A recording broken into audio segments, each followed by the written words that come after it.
Hi, everyone. Thanks for joining us tonight.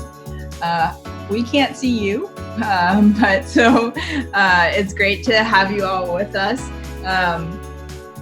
It's really exciting tonight to have Lex with us. Being able to do this virtually has given us a special opportunity because Lex is in LA, and normally, since we're based in New York, we wouldn't be able to have her with us. So I'm super excited about this. My name is Kim Moy. I'm one of the organizers of UX+Data. And when I'm not doing this, I'm a senior design manager at Capital One. I couldn't do this alone, so I also have two co-organizers. Bill Prickett, who also has his own post-production company from Prickett Media. Bill, do you want to say hi? Hi there. How are you? I'm having a good time, and hope you're enjoying it, and hope you will. Lex is a lot of fun. And also, I'm over here too. And so Bill puts together videos of our events. So if you ever miss one of them, you can catch it later and hopefully share the event out with your friends. And then we also have Matt Weber, who's actually the founder of our meetup. Matt, you want to say hi? Hey everyone, nice to see you, or a couple of you. And Matt is the VP of Product at Development Guild, which is a awesome consulting firm for nonprofits. So if you get a chance, check them out. We also couldn't do this without our friends at General Assembly. They have allowed us to be able to have a lot more people together with us here virtually. So I'm going to turn it over to Lauren for a moment. Thanks, Kim, and thank you so much for everyone joining tonight. Usually we're doing this in Flatiron with tons of pizza, and Bill and me are laughing at some jokes, so I'm glad we could do this again virtually. So I'm an events producer at General Assembly. I have the pleasure of working with different partners in New York to just host free events. So feel free to, I encourage you to take a look at our website now that we're now virtual. There's usually something happening every night or even in the middle of the day. And you have the opportunity to learn things in UX design, data, software engineering, marketing. I mean, it's really all across the gambit of topics. I like to tell folks GA is just a resource for you, no matter where you are in your career. So yeah, thank you guys so much for joining, and I'm really excited for Lex's presentation. Thanks for having us, Kim. Oh, thanks, Lauren. So now, on to the show. So I'm really excited to introduce you to Lex Roman. Lex is a product designer whose focus is on the impact of design. Lex runs her own independent growth design practice, taking on projects, workshops, and coaching. She works with teams to align business and customer value, so growth is human-centric. In addition to design, she has deep expertise in product analytics, customer development, and experimentation. Past work includes the Black Tux, InVision, Burner, Toyota, Prosper, and Nissan. Lex, take it away. Before I start, is the General Assembly that y'all meet at in the Flatiron building? Not in the building, but it is very close by. I have the Flatiron building behind me. Can you see that? that is very we can kind of see it. Yeah, so we can all feel like we're in New York, even those of us who are not in New York. Yes, it's a good connection. My dad wanted everyone to know that we used to take a right on 23rd from Broadway before you couldn't do that anymore. Yes, I did. All right, let me take over the screen share and we'll get this going. So I'm super excited to be here because when I first learned about UX+Data, I was so bummed that it was in New York and that I was in LA and I couldn't attend. And so I'm thrilled to be here with all of you. I've always wanted to go to this meetup. And so here we are. We're really excited. So I'm Lex Roman. Like Kim said, I'm based in Los Angeles. I run my own independent practice now.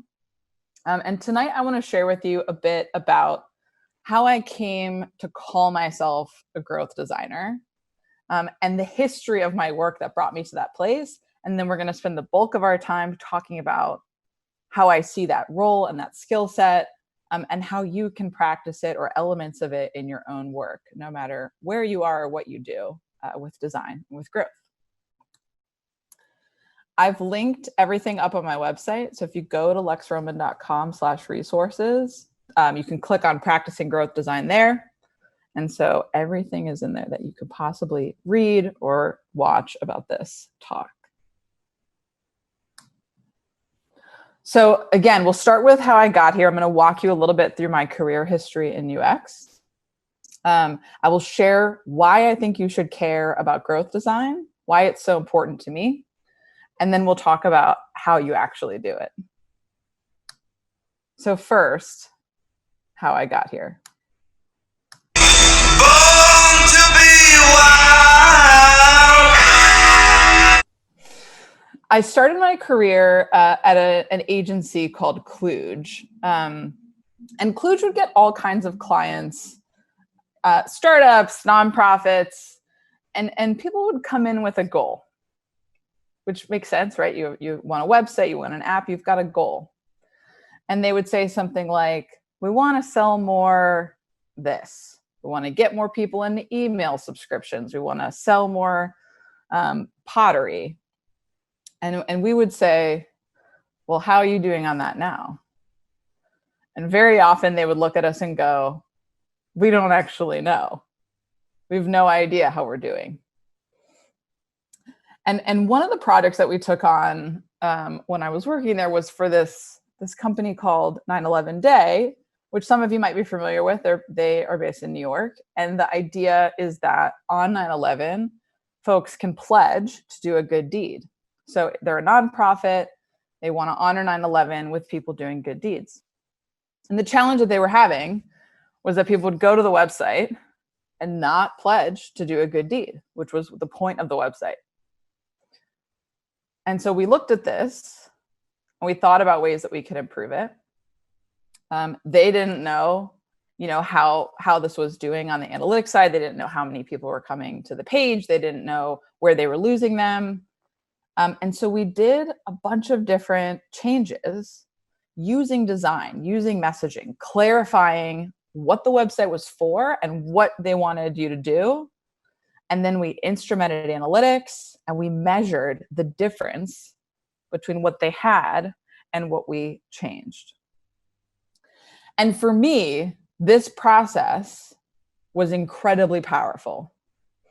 The idea that we could use design not only to change how people interacted with something, not only to improve the outcomes for this nonprofit, but we could prove that design was the factor here.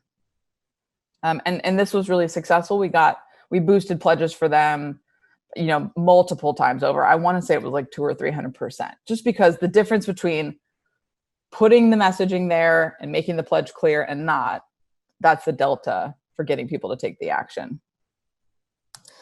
And at this time, I was just starting to get into UX, and I was taking a class in LA at UCLA Extension from a designer named Jamie Levy, who we'll talk more about.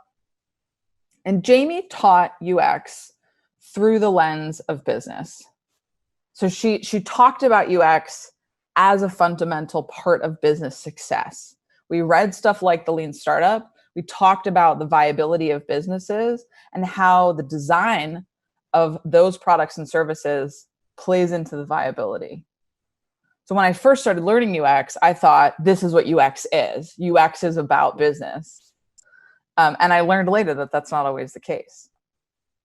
So I took this idea, the Lean Startup practice, up to the Bay Area, and I started working with large companies. So I've been working with startups. I went and worked with Toyota to try to help them get into a new market. They wanted to validate a new product. And so we did a lot of work talking with customers, doing prototypes. They put an Android tablet in their Toyota prototypes, their prototype cars, and they would send customers out with different versions of this idea. And so this was more on the innovation side. And I thought this was great. We could use startup principles in these huge corporations. But the challenge that we had was that ultimately we were so far from when they would actually go to market with this. We could sort of get these lightweight signals, were people responding to a prototype? Were we hearing the pain points from customer interviews? We couldn't ultimately measure how much this would drive for Toyota. We were too far from the release of this product. And around this time, I ended up going to a firm called Carbon 5, which also has an office in New York. Carbon 5 is a product development shop. And we did a project for this company called Prosper, which is a loan, like a personal loan company. At the time, they were doing peer-to-peer lending. I think they've moved on from that. But people can request loans for their cars or for their weddings or for debt consolidation. And they wanted us to do a responsive redesign of their website. And surprise, surprise, they had a big, ambitious goal. They wanted us to boost loan applications on mobile. And this is where I found my sweet spot. I learned that this was exactly the kind of company I wanted to work with. They had a lot of customers. They had product market fit. So there were resources, there were, team members that I could work with internally. There were customers I could interview. There were numbers if I wanted to run an A/B test. There was volume there. But they were still in this place where I could see the metrics, I could measure success, I could try stuff that was like maybe a little unconventional. Like at one point I put my own phone number on their homepage to do customer interviews, which was really fun. And that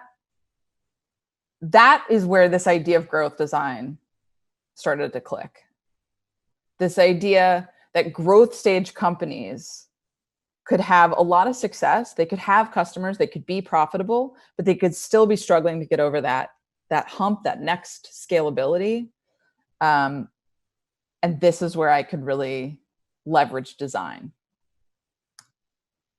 These are some of our different design tests there, just using interaction design as a way to move loan applications forward. And this was a hugely successful project, focusing on mobile and getting so many more applications on mobile than desktop in some of our early tests.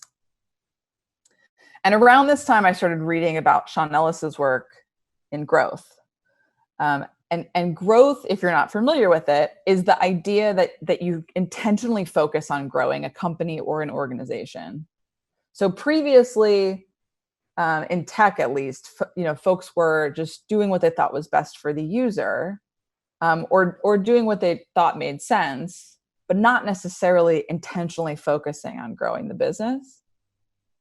And the idea of growth or growth hackers is that you have to put resources there. If you want to grow your business, someone or some set of people have to focus on growing the business. This book came out later, but I definitely recommend it. And Sean at this time was putting out a lot of content around how you grow businesses. And growing businesses is a cross-functional practice, obviously not just a design practice, as we'll cover. From my work at Carbon 5, I decided I wanted to just work with growth stage companies. I wanted to work with companies that had some customers, they had product market fit, but they had gaps. They had issues that I could use design to solve. So at Burner, I focused a lot on this. Burner's a mobile app where you make burner numbers for a variety of use cases, not for drugs, for things like Craigslist or online dating and stuff like that. So this is where I focused on getting people into subscriptions. And I spent a lot of time talking with customers about what value they saw in Burner. I talked to customers who didn't see any value in Burner, people that dropped off right away. And I used that to generate more successful design. So on the left, you see their early subscription page. Probably you can just see some flaws in it on the visual side anyway. But we learned a lot of things about this customer base, and we were able to solve for the customer problem while solving the business problem. So that's what's really compelling about growth design. The idea that you're not just solving for the customer, you're not just solving for the business, you're doing both. And the same idea I took with me to the Black Tux. This was my most recent in-house gig, where I focused on the checkout process. So the Black Tux does tuxedo and suit rentals for weddings and special events. and they had a big problem on their checkout page, which is classic for e-commerce. It was kind of weird for them because you had to do so much work to get there. You had to pick out all these different elements of your suit, your bow tie, your shoes. You had to do the same thing for your whole wedding party. You had to get everyone's sizing in. So by the time you made it to checkout, you had done all this work, and yet we were losing all these people. And I spent a lot of time looking at the data, trying to understand where we were losing people, talking with customers, going to physical showrooms. And we did a lot of work to boost this. We were really successful here using design and iterative testing to increase checkout conversion without manipulating people. We're not doing dark patterns here, right? It's what we're trying to find is a gap in the UX that's causing a problem for the business. And now I do, sort of on the side, I've kept for years, sort of separate from my work in the private sector, I do a lot of work in my community around particularly homelessness and now civic education. And so more recently, I've been using this sort of growth skill set in my community, in particular working on this project for the People's Budget LA Coalition, which is led by Black Lives Matter Los Angeles. They've been doing this work for a long time. And I just recently started working with them in May. But one thing we've seen success with is using these same principles on the website, in social media, to explain really complex government processes, what action we want people to take, and to compel them to take that action. So it's not that fun or easy to call into a city council meeting and give public comment, but we've broken that down for them. And it's been really successful. We've gotten a lot of people to take action. As a result, we're seeing action in our government. So that's been really powerful. And that has brought me to this place where I am trying to shift and expand how I think about growth design. And I would encourage all of you to do the same, to think about what impact really means in your profession and in your life, and how you can frame it beyond profits if you're working in the private sector, and think a bit more broadly about the human impact of our work. How can we measure impact? Because ultimately, I think most designers want to solve problems. We want to improve people's lives. So how do we look at that? How do we measure that? Most importantly, how do we affect that? If I haven't convinced you yet why I think you should care about growth and growth design, we're now going to talk more about why I think you should. Put our hands up like the ceiling can't hold us. The ceiling cannot hold us when we can prove the impact of our work. So how often have you all heard, what's the ROI of design? I mean, are we sure we need a designer on the team? Like, what business value does design really offer, right? This is a conversation we're having all the time. It is what causes designers to be paid less than their fellow cross-functional partners, product management, data, and software engineering. It is what causes companies to start by hiring a founding CTO, but to outsource design or to hire a junior designer or to hire an intern, right? It's this discrepancy of understanding. Well, clearly we need a very talented, qualified engineer, but design is just a checkbox. And we saw this play out when Sean Ellis and other leaders started talking about growth as a practice. When they, started popularizing the idea of a growth hacker or a growth team, design was not a part of the conversation. And when people started hiring practitioners into their companies to make sure that their companies grew, they weren't hiring designers. They were hiring PMs. They were hiring engineers or folks with technical backgrounds. They were hiring marketers. And design was sort of off to the side. And there are some companies, designers were involved in some of these companies. And you'll hear designers talk about, like the designers at Dropbox will say, well, we had a growth design team at Dropbox, but no one was talking about that publicly. When you went to a growth conference, even still, if you go to a growth conference, there are almost no designers on the stage, like 0, maybe 1. There were no design leaders talking about growth, how they use design to grow companies. So even if internally there were some designers involved at Slack, Airbnb, Uber, on growth teams, no one was saying that out loud. And this has been captured by other growth leaders. Casey Winters most notably wrote about this, about how design was sort of strategically left out or purposely left out. And now there's a clash where design and growth are opposed, or there was until designers started taking the lead. And so the goal really is not to just say that design matters, but to prove that design matters industry-wide and in your own work. And this comes down to owning the value of design. So to give you a simple definition of growth design is the combination of the growth skill set and the design skill set. So growth, the intentional focus on driving business impact, with all of the design skills we know and love. Most notably, delivering real customer value. So growth design is a specialization of design that focuses at the intersection of these two things. And this is a pretty notable new specialization of design. Just to give you a little bit of comparison, product design is still really relevant. Product design here can sub in for UX or interaction designer, still really critical. Growth design is a specialization, like visual design, like UX research, right? Design is a really broad field. So what we're introducing here is just a specialization. It's an additional depth that someone can develop as a designer. The main differences are that typical product designers work across an experience.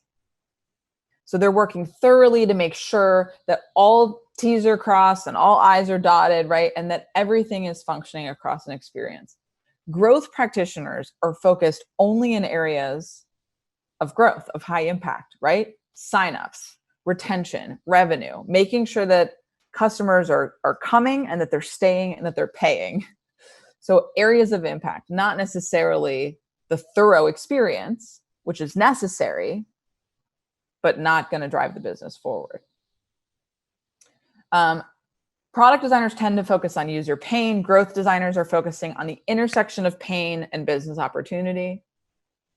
So we're losing people at this page. There's probably user pain there, but there's also business pain.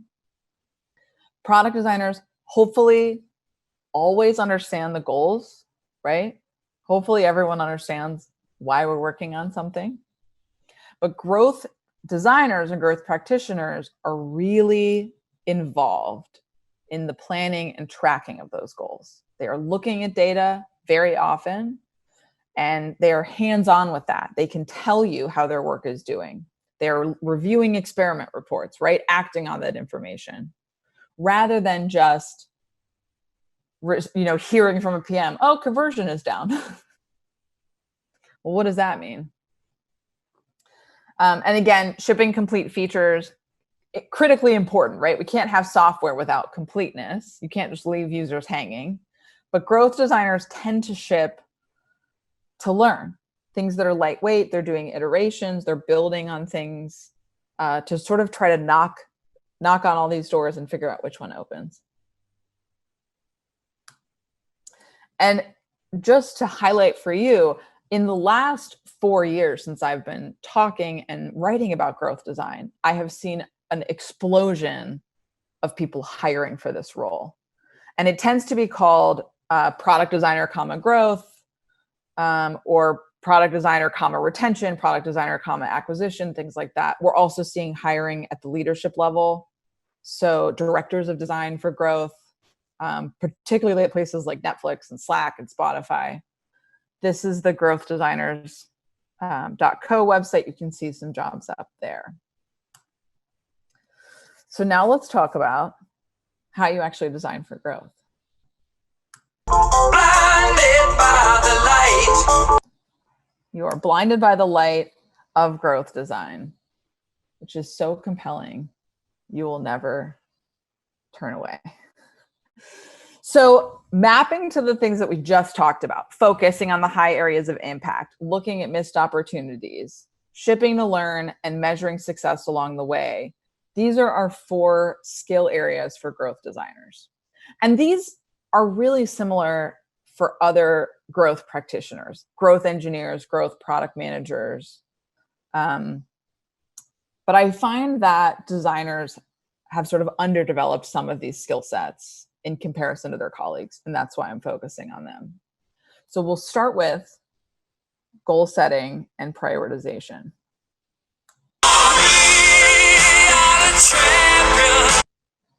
We are the champions of goal setting. So goal setting is something that I find designers usually take a backseat to. They often let PMs or their directors or managers sort of do this and hand them something to respond to. That may not be the case on your team, but I have seen that many times. And the key to success in growth is strong, clear, measurable goals.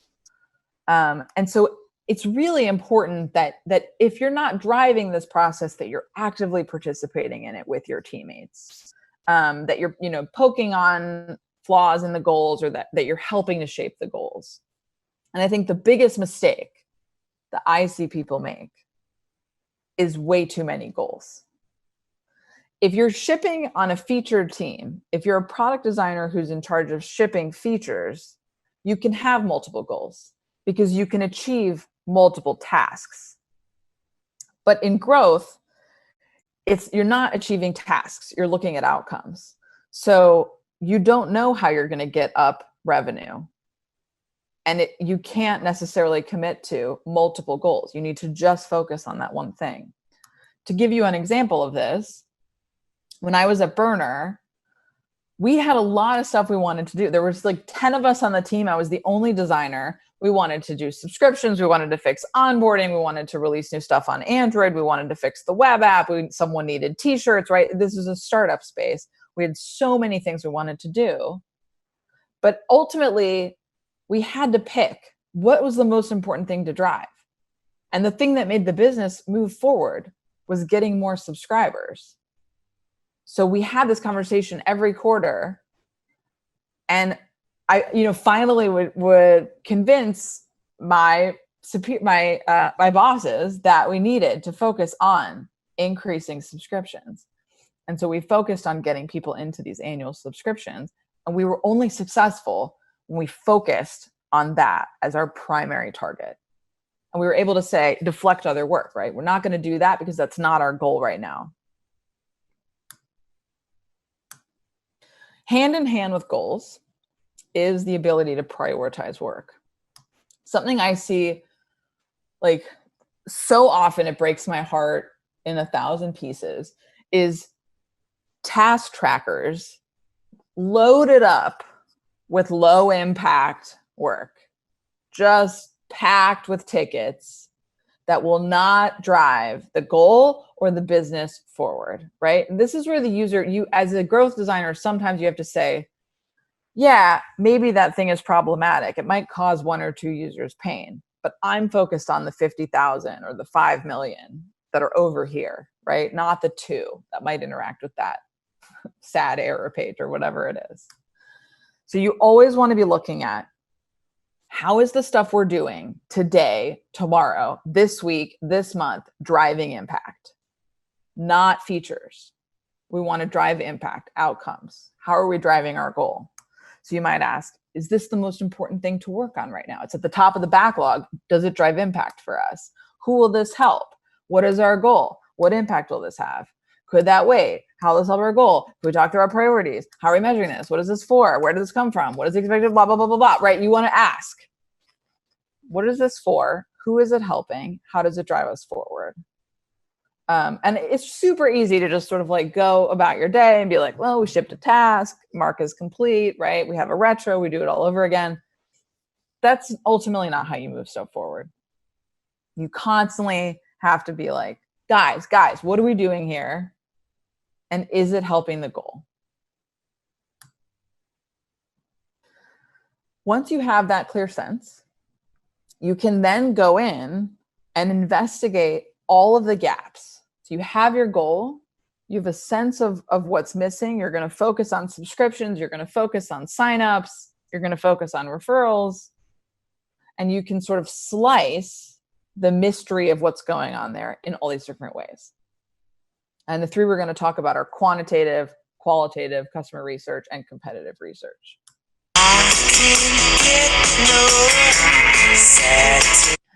You can't get satisfaction because this is a journey that you are taking forever. You're always uncovering stuff, right? This isn't like a phase in your project. This is just the lifelong journey of discovery. So one of the key skill sets here is quant research. Looking at your analytics reports, right? So you usually, hopefully, fingers crossed, you have your key metrics set up somewhere where you can see, okay, this is our team goal. Here's how we're doing against that goal. But you want to go farther than that. You want to look at that and you want to dig into it and figure out what you can learn from the data. So this is an example from Amplitude. Amplitude is a self-serve analytics tool. In this view, I'm looking at a funnel where a bunch of people played a song in a tool like Spotify, let's say, and then less than half purchased a song. So there's a huge drop off here. This doesn't tell me much. All this says is that a bunch of people left. I don't know why. I don't know where they went. And with Amplitude and many other tools, you can dig in. You can say, show me where these people who left went. And I can look at this and say, oh, okay, a lot of people just bounced, but some people did other stuff. They favorited songs, they looked at ads, right? Maybe they shared something with someone, they looked for other songs.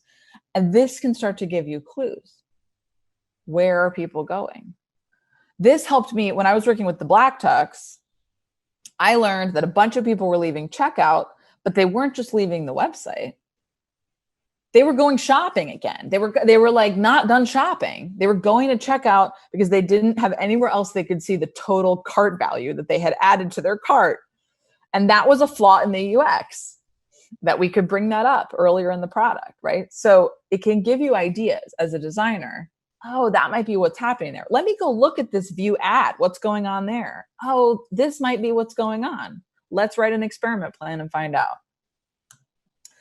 Or let's go in and talk to these customers, right? This is another way that you can look at that. You can see these user journeys. You can say, I really want to talk to these people. I'm going to make a cohort and I'm going to get their user IDs. I'm going to email them and interview them, find out what's going on. Customer research, right? So the emphasis on customer research for growth, the most interesting customer research you can do is asking about people's scenarios and situations. It's not about usability or UI. And I think that this is maybe another difference between product design and the growth specialization is that I find that a lot of designers place their user research emphasis on, I've got a UI, I want people to look at the UI and tell me that they can use it. In growth, the biggest sort of like aha moments come when you take a customer development approach, like Steve Blank, if you're familiar with that. Those books are all linked in the resources. So from the Lean Startup school of thought, we're asking about, in the case of Toyota, what's your morning commute like? How far do you work from your home? What's painful about it? What's the most painful part of your commute? What's the most painful part of your day, right? You're looking for how big is this thing in their life? How much pain is it causing them? How much is your business and your product playing into their life, right? In the case of the Black Tux, the tuxedo company, most people are not spending their whole day thinking about tuxedos. And so they don't have a lot of tolerance for friction in the product. They're going to bounce and go to a competitor. They don't need to spend that much time on it. In the case of Toyota, the commute's a huge part of their day. It's a huge pain point. They're more willing to invest in that and to spend time solving for that. So customer development is the type of customer research that I would recommend folks focus on for growth. It's really about scenarios, pain points, the customer's life and their viewpoint, not our solution, our UI. And you also want to add to this all of the channels, right? Customer support, reviews, social media. This is an ongoing journey where you're digging stuff up and you're trying to piece the puzzle together. And every week you're like, maybe this week I'll dig into this tag in our customer support tool. Maybe I'll look at our Twitter or Facebook comments. And you're continually informing your view of who these people are, what their lives are like, how they're approaching your product or service. Along those lines, you also want to keep an eye on competitors. This, again, is a thing I think designers sort of like check a box off at the beginning of a project. Well, we did competitive research. This is a continual monitoring of the market. Jamie Levy, my former UX professor, talks about this a lot. And in her book, UX Strategy, she breaks this down along with a whole toolkit about how to do it. And what you're looking for here is not a UI comparison of your company and another company. It's about value propositions. What's the value that this other alternative is offering your customers? Why would someone take BART in San Francisco rather than drive their Toyota, right? What is the trade-off there? What value are they getting from that other thing?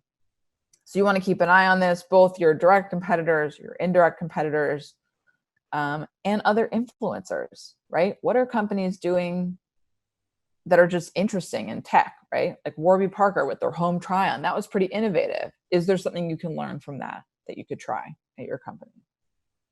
This is sort of like where you're really trying to think a little bit more like an entrepreneur, maybe a little bit less like a designer. Measurement. This is like the biggest gap I see for designers. I just find that designers tend to not learn analytics. That's why this meetup is so exciting, and why everyone should be attending UX and data and starting it in their own cities, because more designers need to get their hands on data, feel empowered by it, get involved and learn about it.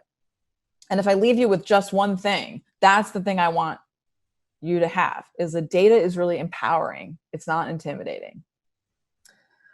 Or try to be less intimidated by it if you are.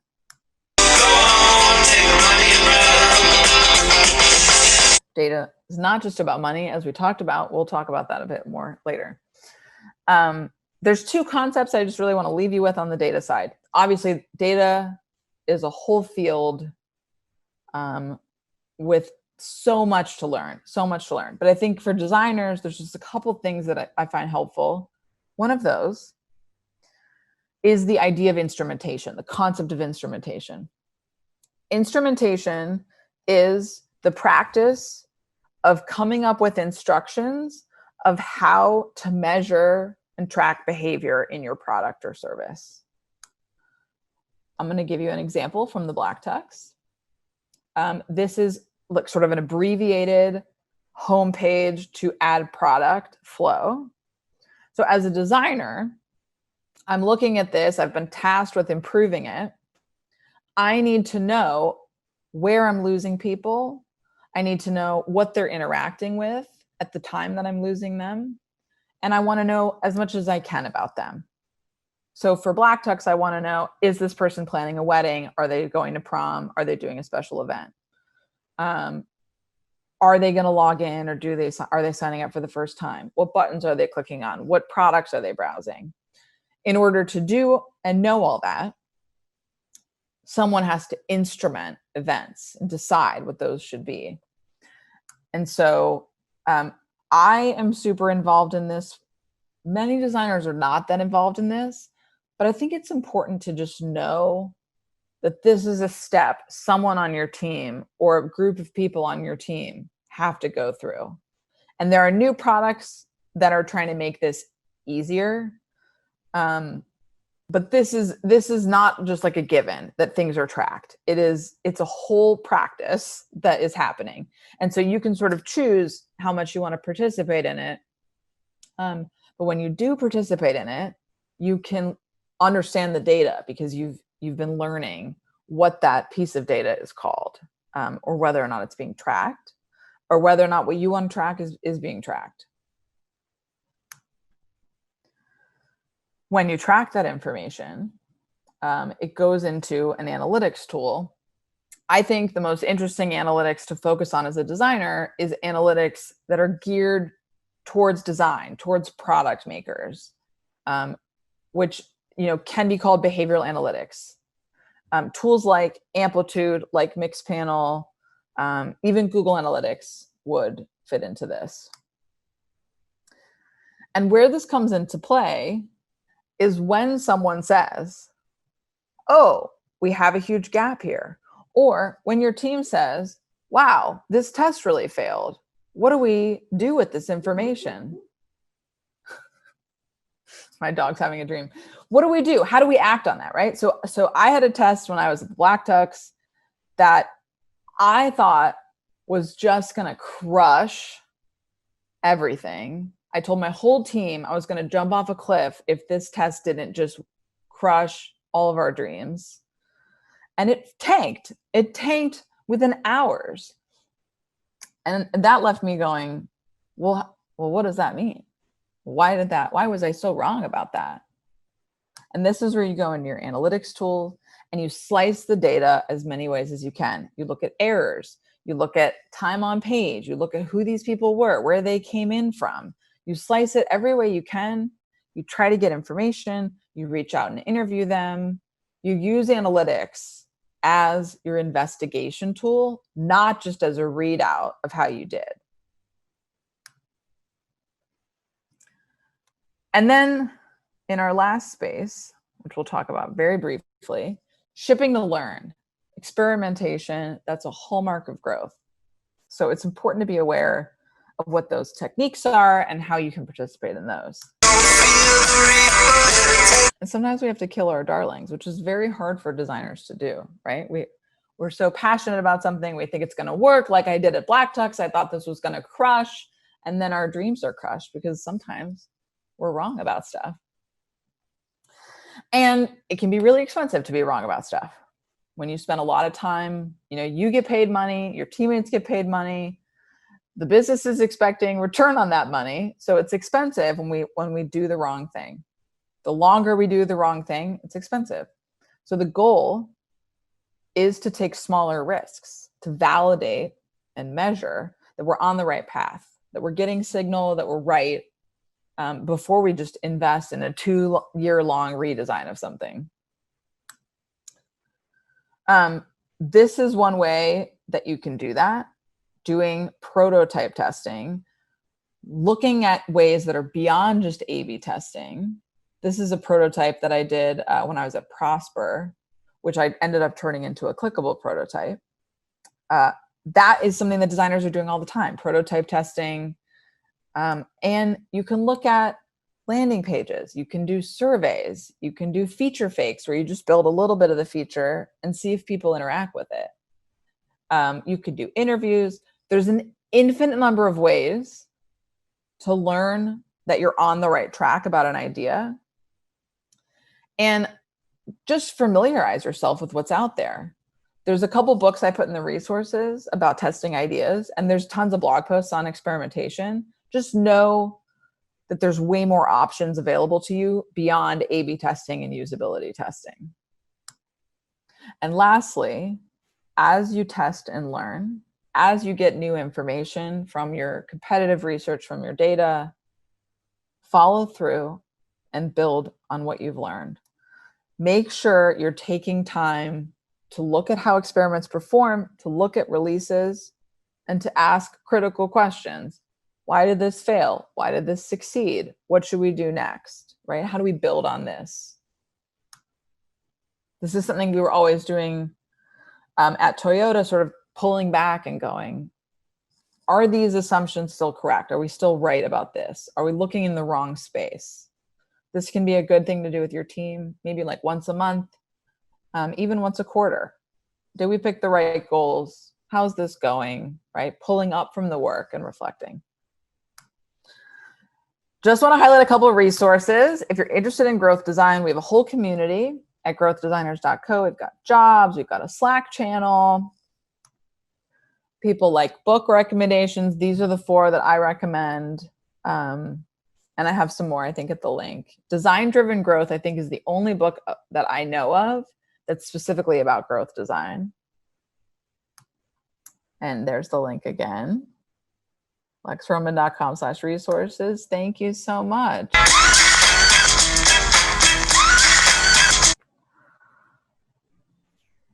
Awesome. Thank you very much, Lex. That was awesome. Thank you. I cut so much time from the Q&A. That's all right. We'll go for a little over as long as people are still around.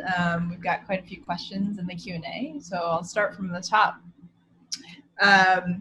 So Elaine asked, isn't solving for the customer the same as solving for the business? Shouldn't they be one and the same?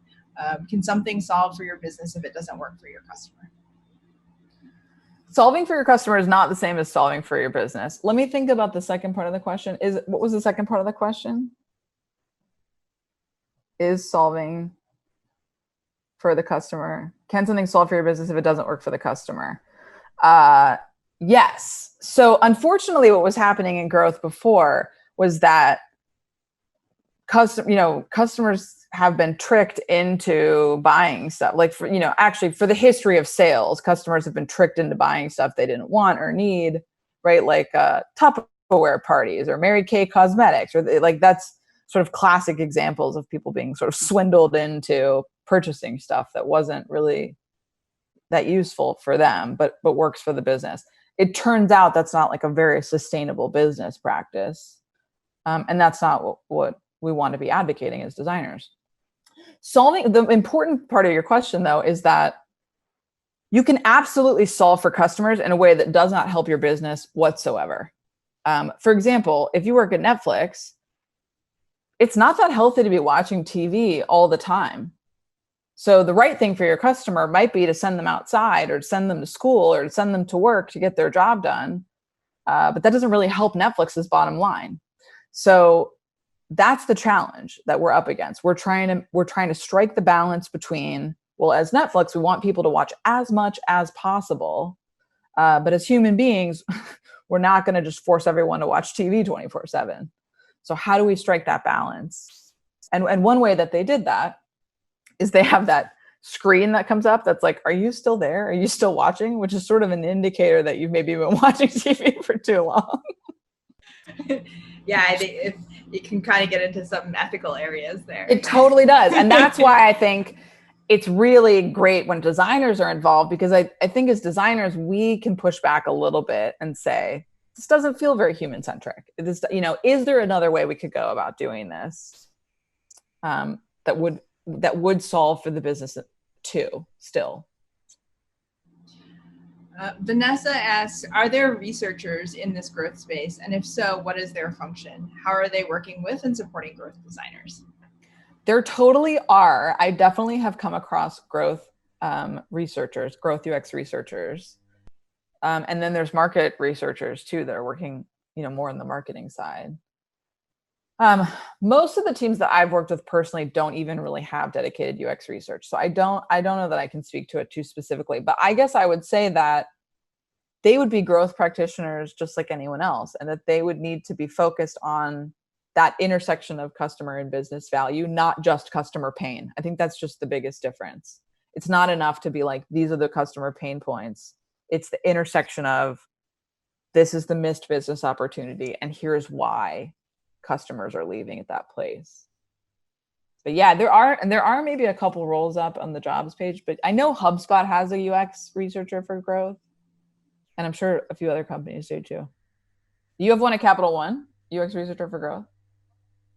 Not, I mean, it's not labeled that way, but Yeah. I think there are aspects of this that come into that. Yeah. Nathan, he writes growth designer, niche to UX/UI designer / UX researcher / strategist ? Yeah. So, I mean, people have a really strong reaction to this idea of a new, like similarly to if y'all are on social media and people are always debating what's a UI designer, what's a UX designer, right? Like what are these titles? Are they meaningless? I found the growth design term helpful in describing the type of work I wanted to do and was good at. And it turns out that a lot of other folks feel as I do, that they identify with this skill set and they want jobs doing this work, and companies are interested in this. So yes, I think it's a specialization, and it's not usually called growth designer. That's not usually the title. And to your point, Kim, there's plenty of people inside organizations that are operating like this day to day that don't have the title. But I think it's just helpful. It's mostly helpful when you're looking for work or when you're hiring to be like, this is the kind of specialization I'm interested in, right? Like, you know, and InVision, we had people that were really great at motion, really great at illustration. But I'm not that. That's not the kind of designer I am. I'm focused on data and using data to drive customer experience. And so, like, I think it's most helpful in that space. It's more helpful to have that vocabulary than to be like a product designer with a clunky bio that people are ignoring. That's sort of where it's most useful, I think. Yeah, I think it there's a distinction and pulls it away from that generalist kind of designer towards something different. Yeah, because people don't know. When you say you're a product designer, it's like, well, are they good at UI? Are they good at research? Right. Like, are they front-end developers secretly? Like, who are you really? Somebody asked, with growth design, how can you design for inclusion? If you're designing for the majority, you want the most vulnerable to be left behind? That is a great question. I think that designing for inclusion is really challenging, whether or not you're working on growth. I think it's an important thing to center in your practice, and it's an important thing for us all to be getting way better at. I think that a couple things. One is that hopefully it's a thing that the whole design team is owning and the whole product making team is owning. That's not just like one growth designer that's owning that it's a practice that is organizationally practiced or advocated for beyond one individual. The other thing is that what's cool about being a growth designer is that you can advocate for stuff like that by making a business case. So you can figure out, like when I was at Burner, for example, I was doing so much work with our customer support tickets that I found several users who were like, I'm using a screen reader and I can't understand any of the menu options. Well, guess what? They don't buy subscriptions if they can't understand the menu options. So like, that's really easy to make a case around. And it's way more powerful to be like, hey, people who are using screen readers aren't buying stuff, then we need to fix the stuff for people with screen readers because money talks. So if you can make that case, it's powerful. Well, and often designing for inclusion can be better for the majority. That's the whole point, yeah. Right? Yes, so. That's the whole point. Yeah, so totally. I think there's a lot of empowering, but I do think that we need to get better. We need to get better at prioritizing that. Yeah. Marcia asks, can one designer function as both a product designer and growth designer, or should these roles be separated out?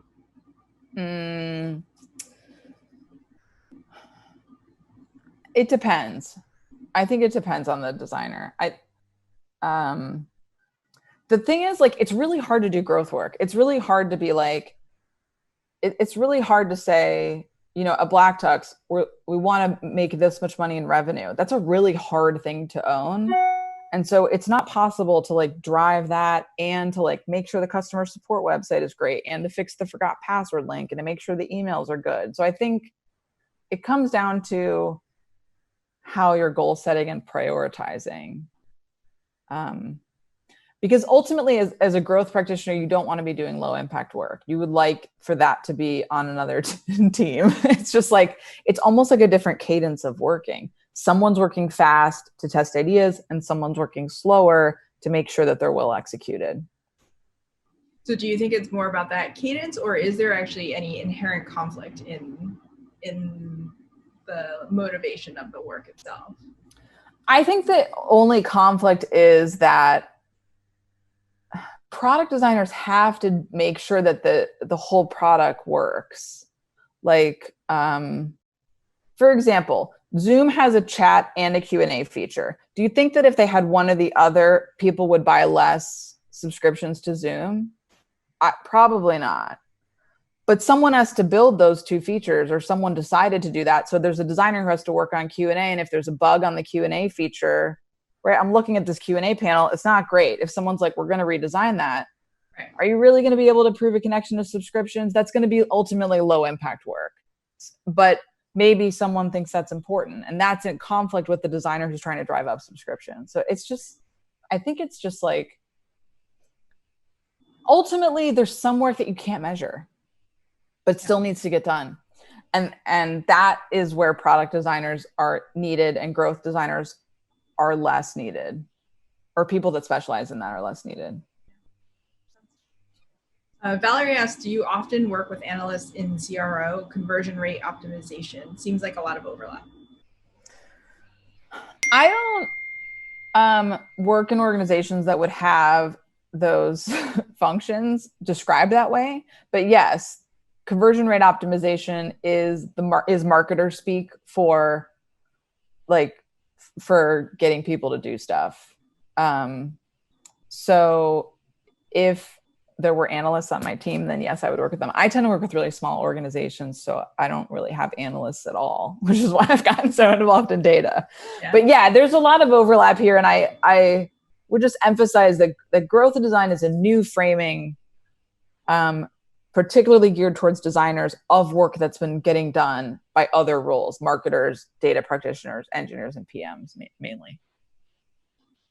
Chris asks, do you have any insights on how customer research is different in a B2B space when the user is not the customer and their experiences may be very different? Yes.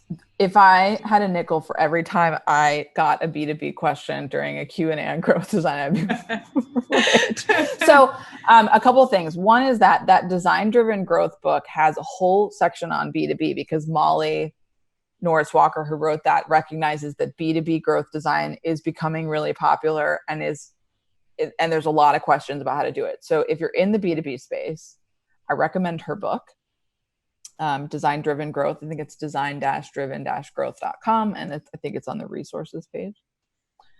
The main thing in B2B is that you have a huge opportunity to tap into your sales team if you're using sales, which I think most B2B companies are. So when I worked at InVision, or I worked with the team at Gusto, the sales team becomes like a huge source of information and ideas where they are talking to the buyer and sometimes also the user, and you can get a sense of what's going on there.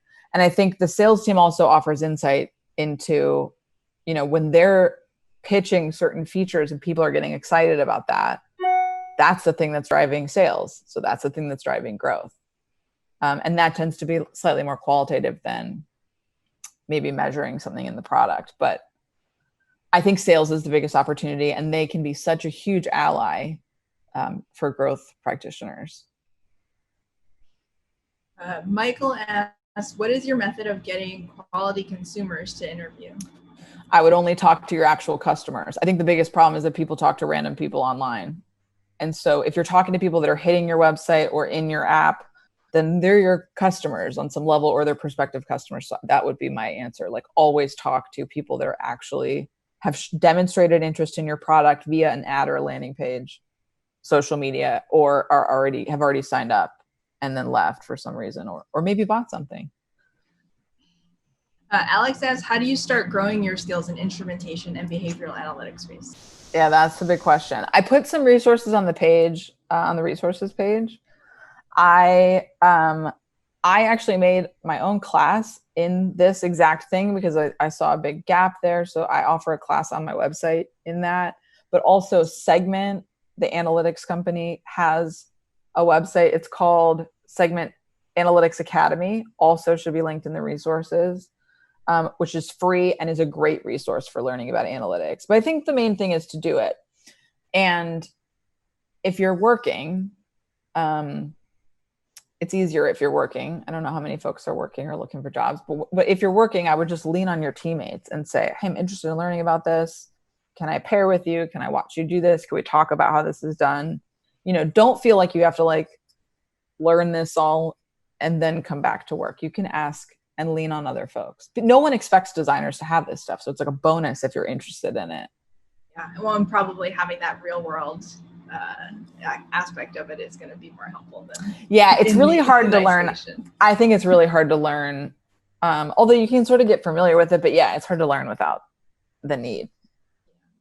You could instrument, though, your portfolio website. Like if you're looking for a job, you can use GA and sort of start learning about it that way. That's free.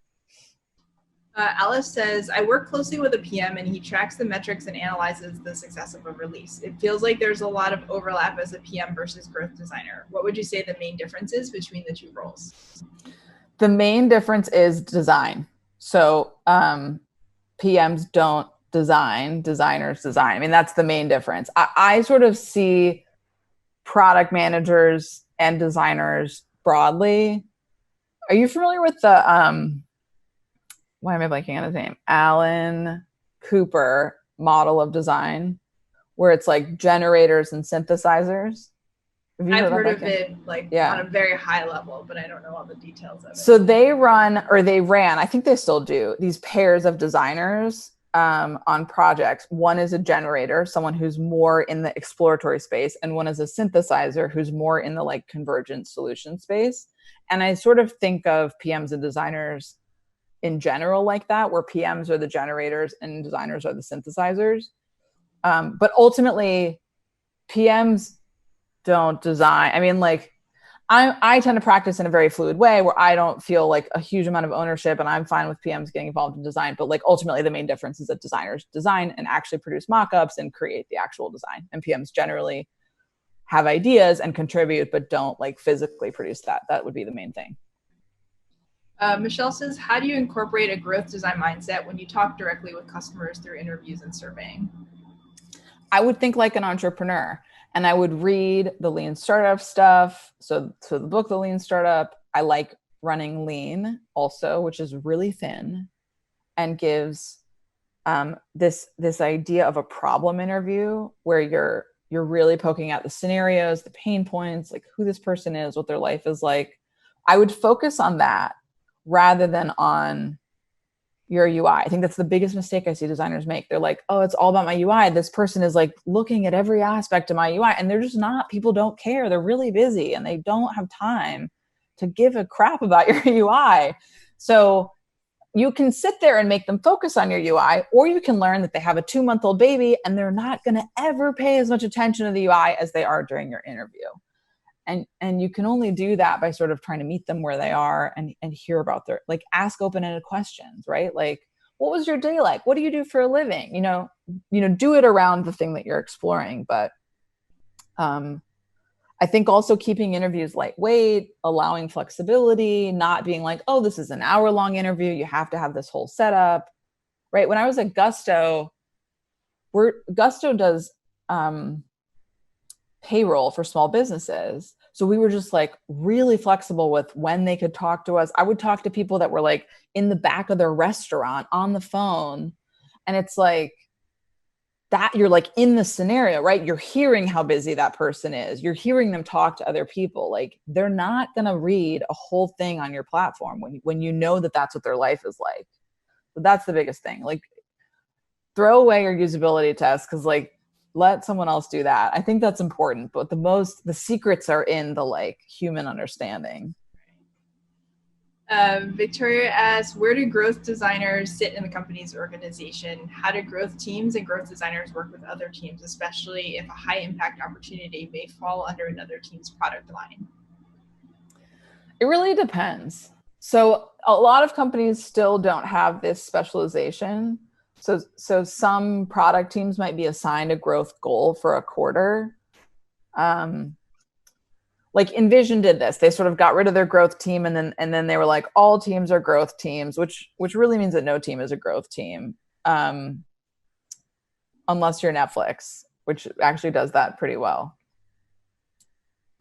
So it sort of depends. You can have like teams with really aggressive goals, teams with less aggressive goals.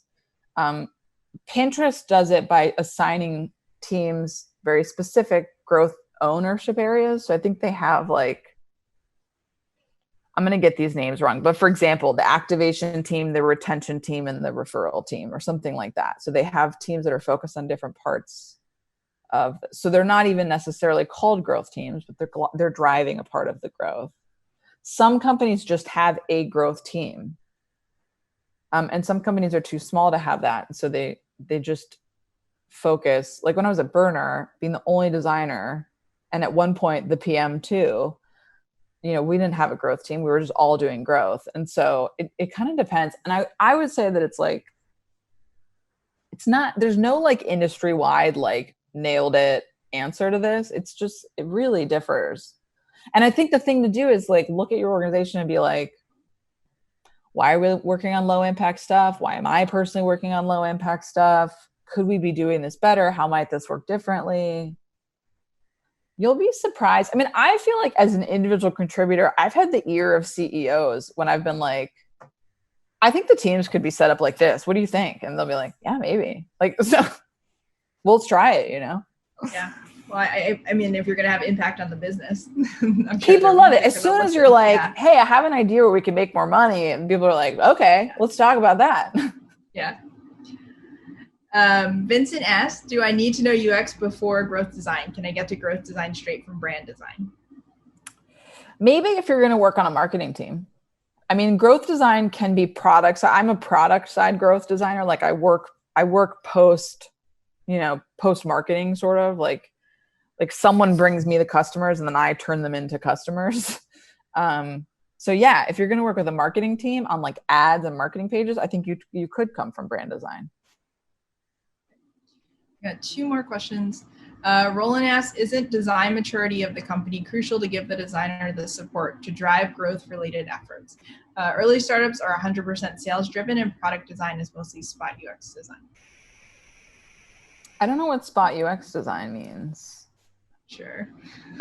Does that mean something to you, Kim? Not sure what that means. I mean, I think that design maturity is crucial to give designers support in general. That's sort of the point. Design gets the least amount of support, I think, in a lot of organizations, at least when you're talking about the product production teams. Design leadership tends to get hired late. There's just like not a lot of support for designers. And I think that design out of like product data, I mean, product managers would probably have an issue with this, but I just think design is like generally misunderstood and not supported well in a lot of organizations. So yes, I think that's critical for designers and it's critical for growth designers too. The biggest thing that I've seen is that, and this is like partially why I do talks like this, because I got really excited about growth design like 4 years ago. And then I was like, wow, like there's very few people doing growth at all and like owning it, like very few. And so when I go in, I end up teaching growth to like engineers and data scientists and product managers and my bosses. And that can be really hard. It can be really hard to have to teach leadership growth. And so that's where the biggest gap is leaders, not just design leaders, but engineering and product leaders, knowing what growth is and knowing how to support growth as a practice. Nathan says, what's the best way to get experience growth hacking? If one currently doesn't have the opportunity, what can one do outside of the normal 9 to 5 to get the exposure and add to one's skill set? And I think you kind of covered this a little bit before. So. Well, it's funny because I would have been like, nothing, you have to work in a company. But I think two things. One is like, you could totally work with a nonprofit. Nonprofits need donations, and you can drive a lot of donations with running tests. You can do pre-post tests if you can't afford an A/B testing tool, meaning that you ship something, you look at it over a week or two, and then you ship something else and compare. You can instrument Google Analytics. You could do it you could be pretty lightweight with that stuff. So a nonprofit can be one way, and the other way is to work with, the People's Budget is a grassroots coalition, so no one gets paid. And so I like for sure can't buy analytics tools and stuff like that, but we're just using a WordPress site, and I just change the content there, and we're, monitoring site visits and activity. So we're sort of like operating a little bit more in a startup space. I would say those two things, nonprofits and grassroots coalition. And there's so much impact to be driving right now. I don't know where you're based, Nathan, but there's a ton of people that need web designers and social media design to drive forward change in the community. So there's a lot you can do there. We will end there. So thank you so much, Lex. This was awesome. If you haven't had a chance to peek at the chat, there are lots of great comments thanking you for this talk. So this is awesome. Thank you everyone for joining tonight. Just a quick announcement. Our sibling meetup, Data and the Greater Good, will have its next virtual event on Wednesday, July 15th. With Data at Pause, a discussion of the use of data to end the killing of homeless pets and to match pets with loving homes. So please join us for that event. And this event was recorded, and we'll be sharing that out as soon as Bill has a chance to edit it together. So thank you again, Lex. This was super fun. I'm glad we had a chance to have you with us. Yeah, I'm psyched to be here. Thank you so much. Awesome. So have a good night, everybody. Yeah, thank you. Okay, bye. Good night.